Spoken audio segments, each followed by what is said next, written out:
Salatu wassalamu ala rasulillahi amma ba'd.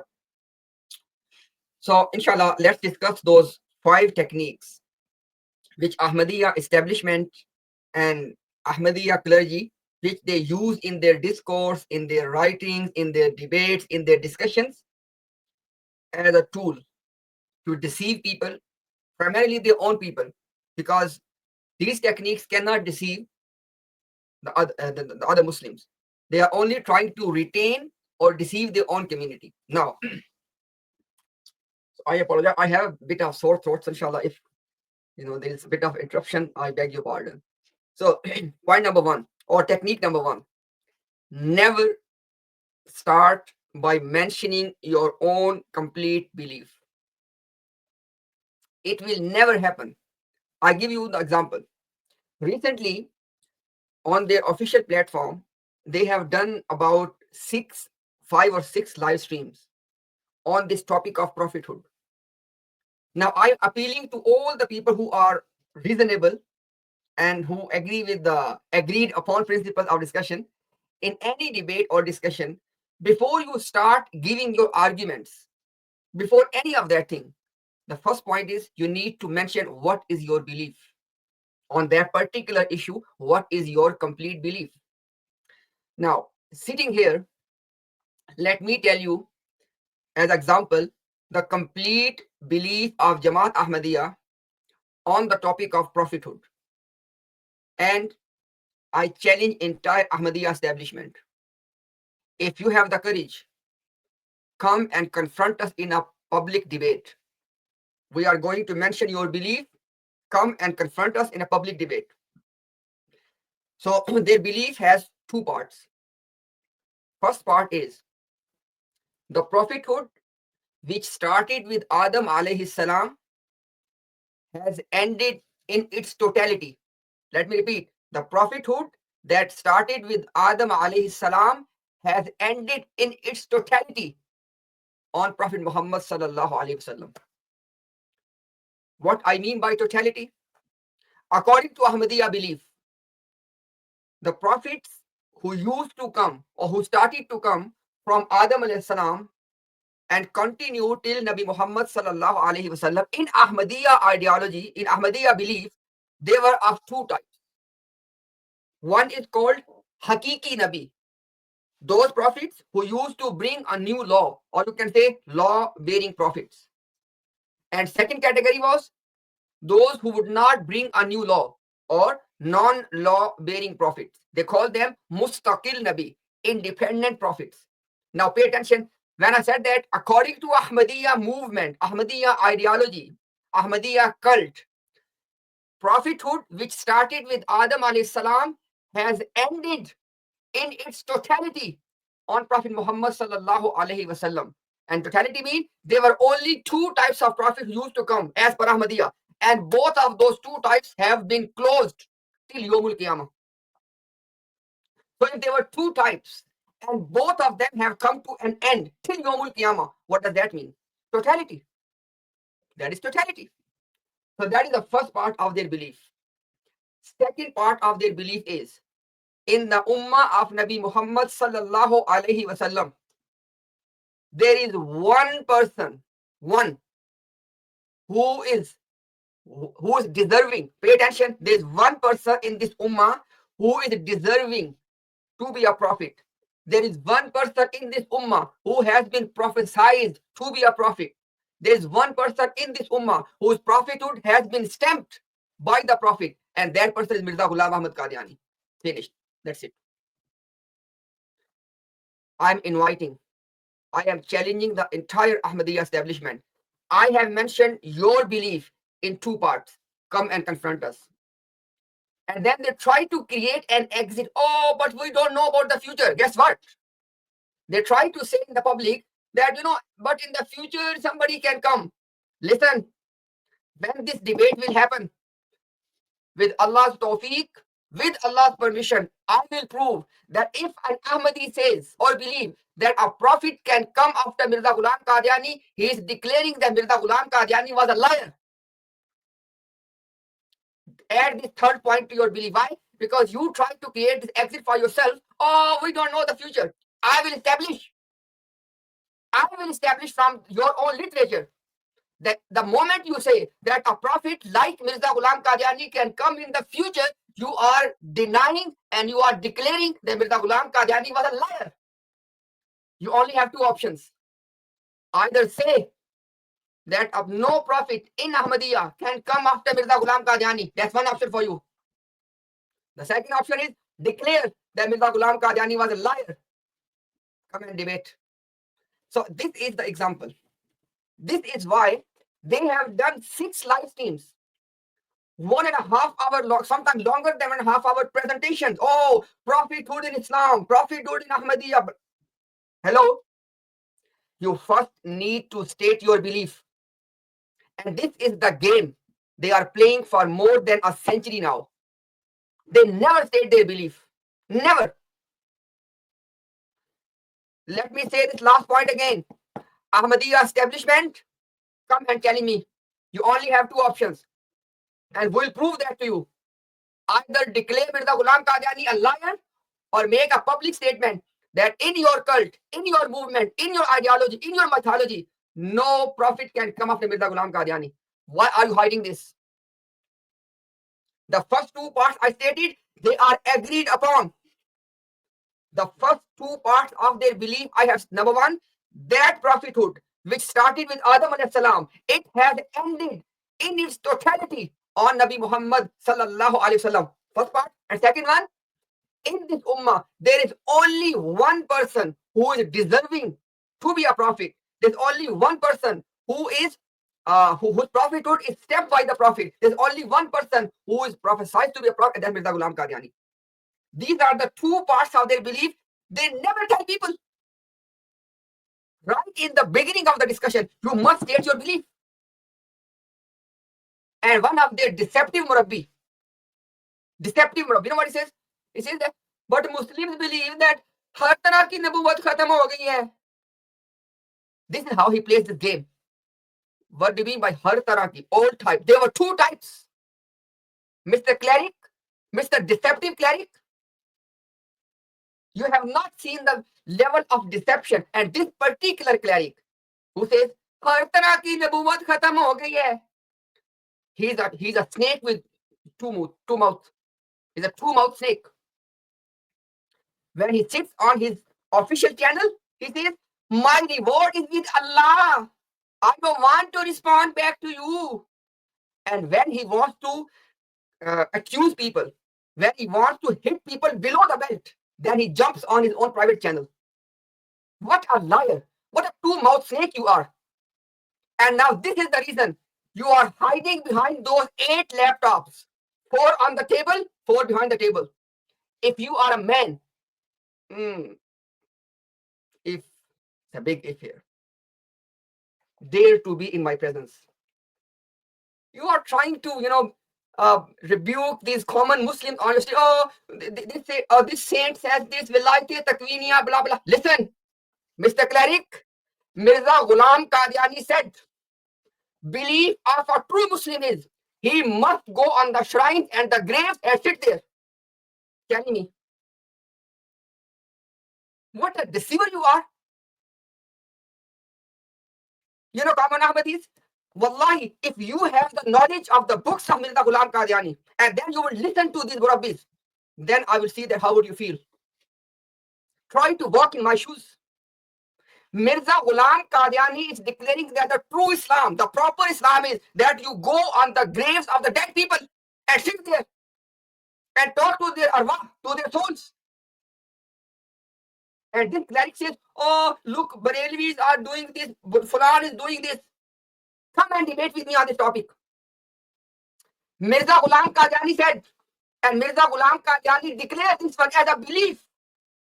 Mr. Cleric, have some courage, show some spine, and tell me and be in my presence.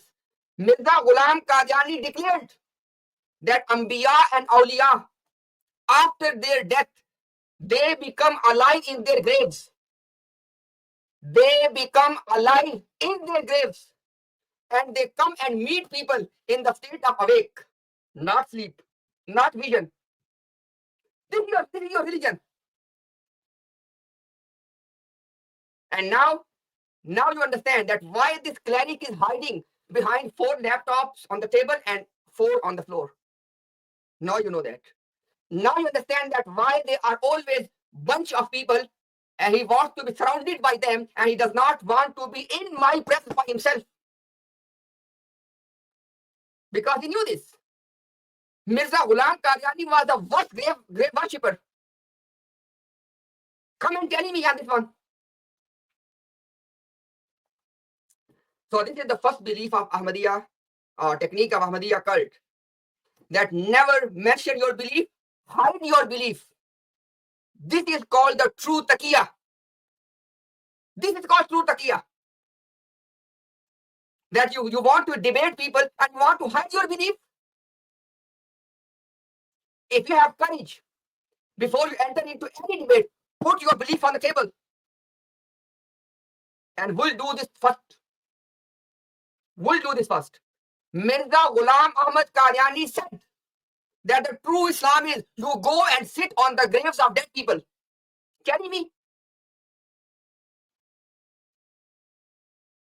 You have the audacity to talk about the awliya?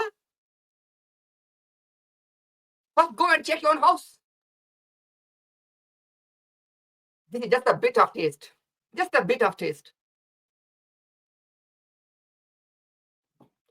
Second technique is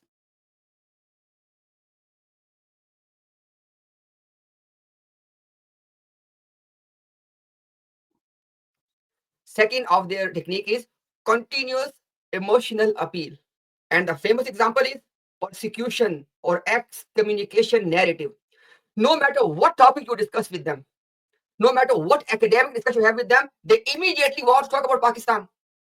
Oh, look in Pakistan, this mob did this, this guy did. Hang on a second. You are sitting in an academic setting. Discuss the beliefs. Present your arguments. But this is their technique that they continuously want to use this emotional rhetoric. Why? Just to blind their people.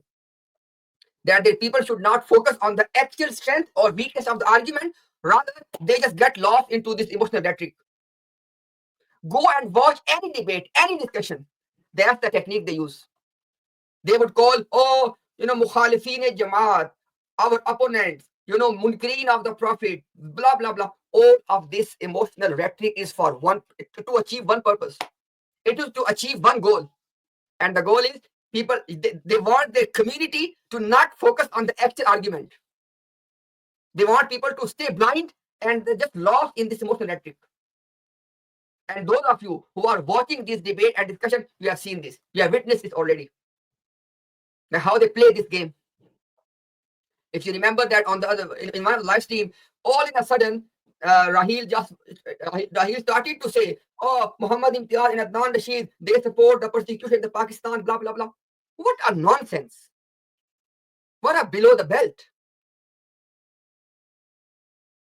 Discuss your arguments. Show the strength of your arguments. Why you have to hide behind the emotional rhetoric? Let's move on. Third point or third technique. Accuse your opponents of vulgar or harsh language and misquotation. It is part of their training that no matter who you speak to, just start saying, "Oh, he's using vulgar language. He's using harsh language." Just start saying, "Oh, he's misquoting." And the famous example is when I quoted from Mirza Ghulam Qadiani. When Mirza Ghulam Qadiani was asked this question, that why a woman cannot be a prophetess. Reply of Mirza Ghulam Qadiani was, he said that when the door of prophethood is closed for men, what about the women then? This was the reply. And then this deceptive cleric, "I want my reward from Allah." He started to say, "Oh, look at the rest of the page." There was absolutely nothing on the rest of the page with regard to this question. But because it is part of their training, that when you have that as soon as you start discussion, just start saying, "Oh, misquoting, misquoting, misquoting." And if you quote one thing, for example, if you bring one thing with the Ghulam that says 1 + 1 is 5. There's a no. Look, he said 1 + 1 is 3. That's how this, they would say, oh, he's misquoting. Mirza Ghulam Qadiani actually said 1 plus 1 is 9. 1 plus 1 is 7. So this is the part. Now, when inshallah, as they call it's basically the process of induction. The process of we are inducing the arguments now, or the techniques, because after dealing with them for last more than almost 2 years now, it's a continuous pattern. They are continuously deploying these techniques. Now, alhamdulillah, we have never used any vulgar language. According to Jamaat Ahmadiyya, I want everyone to please pay attention.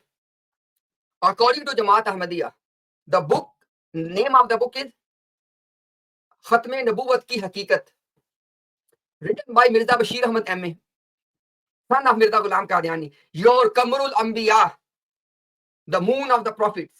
You know what he said? He said that any false claimant of prophethood is a Kazzab and Dajjal. He said that if anyone is claiming to be a prophet false, he's a Kazzab, liar, and Dajjal, deceiver. So calling Mirza Ghulam Ahmad Qadiani with these 2 labels, it's your principle. It's your principle. And you want to call it it's a harsh or vulgar language. I tell you, do you really want to know what is the vulgar language? 2 examples from your own founder. Number 1, I am begging to common Ahmadis. I am begging to common Ahmadis. I let your conscience be a witness. Is it vulgar language or not? Pay attention. First example, Mirza Ghulam Qadiani said, मसीह को क्या हुआ? इंजील नाजिल हो रही, कंजरी से तेल बलवा रहा. Common Ahmadis, are you listening? Mirza Ghulam Qadiani said, what was wrong with Messiah? Gospel was being revealed and he was getting an oil massage from prostitute. Mirza Ghulam Qadiani said, Hazrat Isa शराब पिया करते थे, शायद कोई बीमारी की वजह से या पुरानी आदत. He said, Isa, nauzubillah. He said, Isa alayhi salam, his own word. Hazrat Isa शराब पिया करते थे, nauzubillah. He said, Isa alayhi salam used to drink, habitual, drunkard, nauzubillah. He said, Isa alayhi salam used to drink alcohol. And then he said, it was either because of some sickness or because of an old addiction. Is it vulgar? Is this language vulgar? I'll let you decide. Last example. These were 2 examples about the Christian community. Now 1 example regarding the Hindu community. Mirza Ghulam Qadiani said to the Hindus about their deity. He said, Naaf se 10 ungli niche. He said that your God, Parmeshwar, is 10 fingers below the belly button, the navel. He said to Hindus that your God is 10 fingers below the navel or the belly button. I don't think it's vulgar, right? No, it's not vulgar. It depends, It depends on your threshold of vulgarity. This is called vulgar language. This is called vulgar language. And you are accusing other of vulgar language, because this is the part of training of the murabbis, that as soon as you start discussion, just start saying, oh, they use vulgar language, why? Just to muddy the waters, just to blind the common Ahmadis, just to appeal to their emotions. And with regard to misquoting, right? One deceptive murabbi who says, my reward is with Allah, okay? He said that if you are interpreting the quote of a scholar against the understanding of that scholar, you are misquoting him and you are a liar. Now let's give you the example. Mirza Ghulam Qadiani said that Imam Bukhari believed Isa alayhi salam has died. Mirza Ghulam Qadiani said Ibn Taymiyyah, Shaykhul Islam Ibn Taymiyyah believed that Isa alayhi salam has died. Mirza Ghulam Qadiani said that Ibn al-Qayyim believed Isa alayhi salam has died. 3 examples: Imam Bukhari, Ibn Taymiyyah, Ibn al-Qayyim. 3 examples, correct? La ilaha illallah Muhammadur Rasulullah.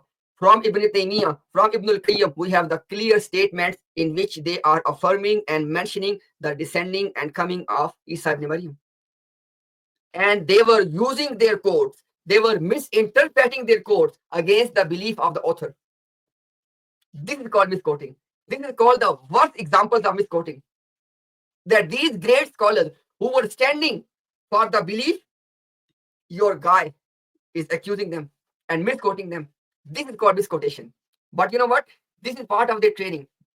That as soon as somebody, and by the way, those of you who are watching the TikTok live, this is the maybe the single one technique often being used on TikTok. And because it's part of the training, that as soon as somebody quotes something from Mirza Ghulam Qadiani or from your literature, you just start saying, oh, he is misquoting. Read the 5 pages before, read the 5 pages after, read the 23 books, read this, read that.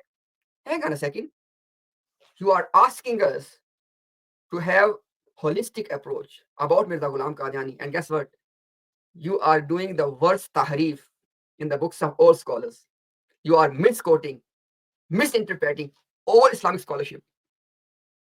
So anyhow, we can go on and on, but I'm just pointing out. So you are already being able to recall that how and when the technique was. But always remember, as soon as you hear a Qadiani cleric saying, "Oh, they use vulgar and harsh language," immediately understand the technique number 3 is being used. As soon as they say, "Oh, they are misquoting," understand that the technique number 3B, so 3A and 3B, 3B is being used. Inshallah, we will give them international coding, inshallah, very soon. So as soon as they use the technique, people can say in the technique number 3B is being used. People need to know this. Okay, so let's move on. Technique number 4, capitalize sectarian tensions. We are not in a state of denial. There are tensions between the Muslims. There are Muslims who are using harsh language, issuing the verdict against each other. We don't deny that. It's there. But what it has to do with Mirza Ghulam Qadiani? He is your Hakam and Adil. And many of you have seen that reference from Malfuzat, already you have seen that, in which Mirza Ghulam Ahmad Qadiani said, he said that the differences between the Muslim groups, they are, is there any spelling mistake, brother? Yeah, there's a spelling mistake, I corrected. Capital. I think my spell checker is not working because it doesn't give me any indication. Anyhow, so is it correct now? Capitalize. Okay. So basically what I'm saying is that they all, as you have seen that, for example, I give you the practical example. In the past live streams, the topic they are discussing, the presentation they are giving is prophethood. But as soon as we join them, all they want to discuss is Ahmad Raza Sahib said this about this scholar. This Shah Waliullah said about this scholar. Okay, this Rahmatullah Kirami Sahib said this about. That's all they want to do. Why? They just want not people to focus on the topic. They just want to go into these sectarian tensions and rift and friction. Why? Just to muddy the waters. This is that one technique. You see this one Murabbi who says, "My reward is with Allah." This two-mouthed snake who is sitting with one face on the official platform and with a completely different face, like a snake, on his own platform.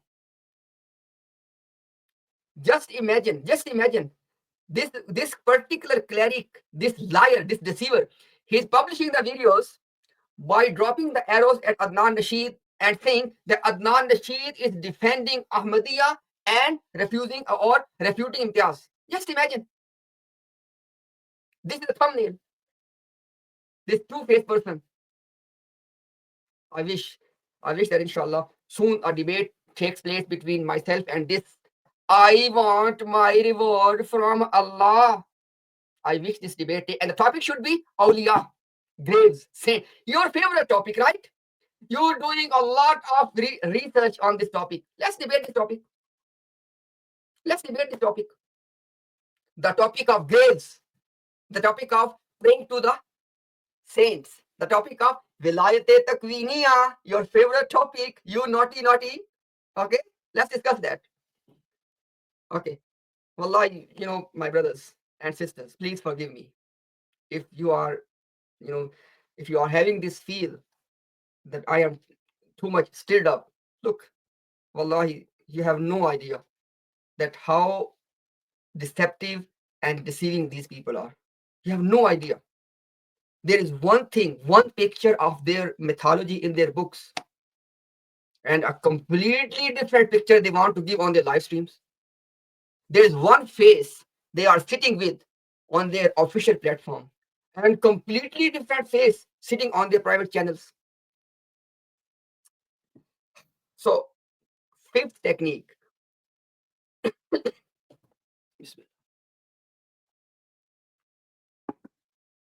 quote great scholars of various schools of thought to deceive. Are you noticing one thing?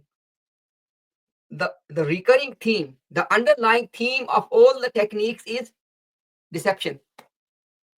If you want to name or if you want to give one title to the underlying theme of the technique, that is all about deception. And this particular Murabbi who says, my reward is with Allah. Okay. He will be quoting the scans of Shah Waliullah. This, left. Inshallah. Today you are going to see in the case study of Mahdi, none of those scholars have anything to do with their ideology. Anything. They're only dropping their names. They're only misquoting these scholars. They're only abusing these scholars. They're only lying on these scholars for one purpose, to receive their common masses. So we can go for some, what you can say, some secondary techniques of Ahmadiyya as well. But as far as the primary ones are concerned, these five, you see them in action all the time. These five deceptive techniques are in action all the time. You talk to them and you will see them in action.